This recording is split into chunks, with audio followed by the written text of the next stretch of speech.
दो पड़ोसी देशों की दुश्मनी भी विश्व युद्ध करा सकती है। फिर सोचिए कि अगर कोई देश अपने सारे पड़ोसियों की जमीन हड़पने को ही अपनी राष्ट्र नीति बना ले तो क्या होगा। चीन की यही नीति अब पूरी दुनिया के लिए खतरा बन गई है। शी जिनपिंग ने चीन की राजनीति पर अपनी पकड़ बनाने के लिए यही समझाया लोगों को कि चीन कोई मामूली देश नहीं बल्कि साम्राज्य रहा है और उसे फिर साम्राज्य वाला रुतबा ही चाहिए। हमारी टेली सीरीज के इस एपिसोड में देखिए हासिल, ड्रीम ऑफ द डेविल। 13 अक्टूबर 1949।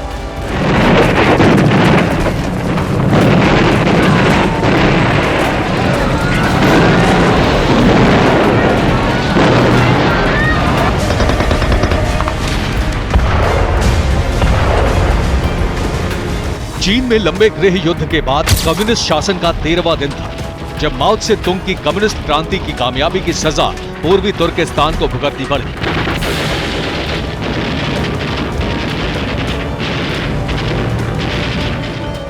चीन में किंग राजवंश की गुलामी से आजाद पूर्वी तुर्किस्तान पर माओ त्से तुंग की पीपल्स लिबरेशन आर्मी ने धावा बोला।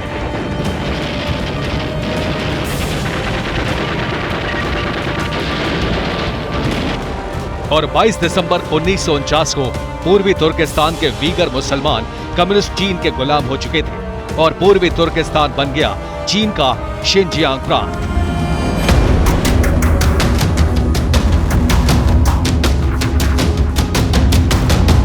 पूर्वी तुर्किस्तान पर हमला माओ त्से तुंग का एक प्रयोग था, जिसके जरिए उन्होंने चीन के लोगों को अपनी ताकत दिखाने और भूख, गरीबी, बेरोजगारी जैसे बुनियादी मुद्दों से जनता का ध्यान भटकाने का फॉर्मूला ढूंढा था।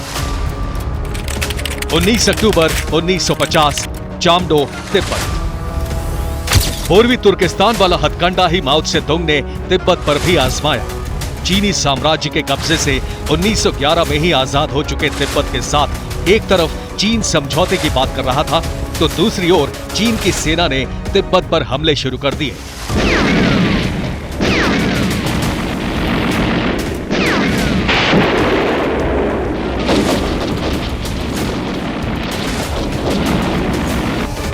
माओ त्से तुंग ने चीन में कम्युनिस्ट तानाशाही चलाने का जो फॉर्मूला तैयार किया था वो शी जिनपिंग के काम आया।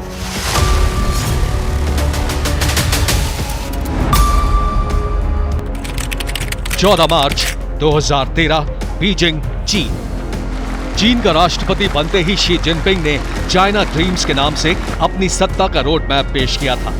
जिनपिंग का चाइना ड्रीम्स असल में क्या है, इसकी पोल चीन में कम्युनिस्ट पार्टी के ही एक थिंक टैंक ने जिनपिंग की सत्ता संभालने के 4 महीने बाद खोली।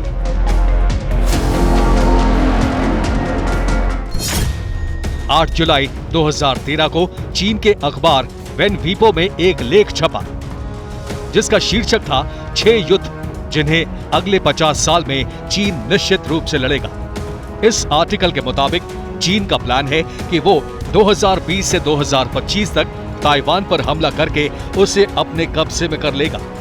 फिर 2025 से 2030 के बीच चीन का इरादा दक्षिण चीन सागर में स्प्रैटले आइलैंड्स पर कब्जा करने का है, जिन पर चीन का फिलीपींस, मलेशिया, ब्रुनेई, ताइवान और वियतनाम के साथ विवाद है।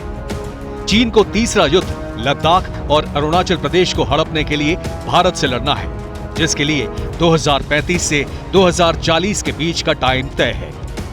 चीन चौथा युद्ध पूर्वी चीन सागर में सेनकाकू और रियुक्यू आइलैंड्स पर कब्जा करने के लिए जापान से लड़ेगा, जिसका टाइम 2040 के बाद आएगा। चीन का 5वां हमला मंगोलिया पर होगा, क्योंकि चीन आउटर मंगोलिया को अपना हिस्सा मानता है और 2045 से 2050 के बीच आउटर मंगोलिया पर हमला कर सकता है। चीन के लिस्ट के हिसाब से छठा हमला रूस पर होना है। चीन का दावा है कि किंग राजवंश में उसकी सीमा जहां तक थी, उसके 1,60,000 वर्ग किलोमीटर जमीन अब रूस के पास है। उसे वापस लेने के लिए 2055 से 2060 तक चीन की सेना रूस पर हमले के लिए तैयार हो जाएगी।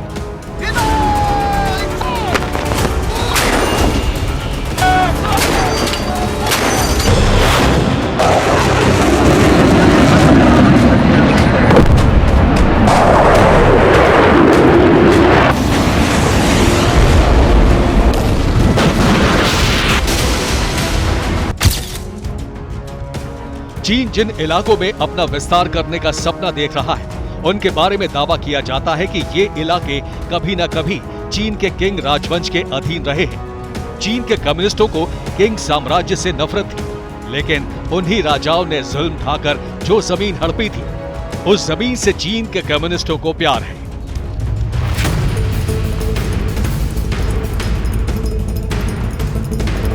चाइना की जो मिडिल किंगडम वाली फिलॉसफी यानी कि विस्तारवादी नीति को और बल मिला है। जब 1976 के आसपास इकॉनमी ओपन हुई, उसके बाद से चाइना बड़ा शांत रहा, दुनिया में कहीं ज्यादा इंटरफेयर नहीं किया। जैसे जैसे इकॉनमी स्ट्रांग हुई, फिर इन्होंने अपने जिसको कहते असली रूप दिखाना चालू किया।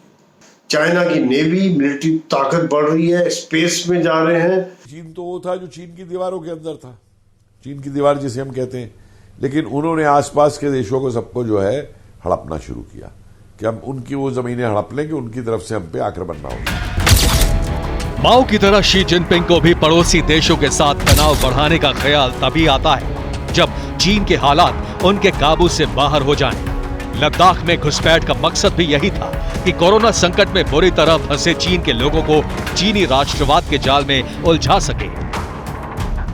और अब जब चीन सूखे के साथ साथ महंगाई और बेरोजगारी से बेहाल है, तो शी जिनपिंग ताइवान पर हमले के लिए गरज रहे हैं।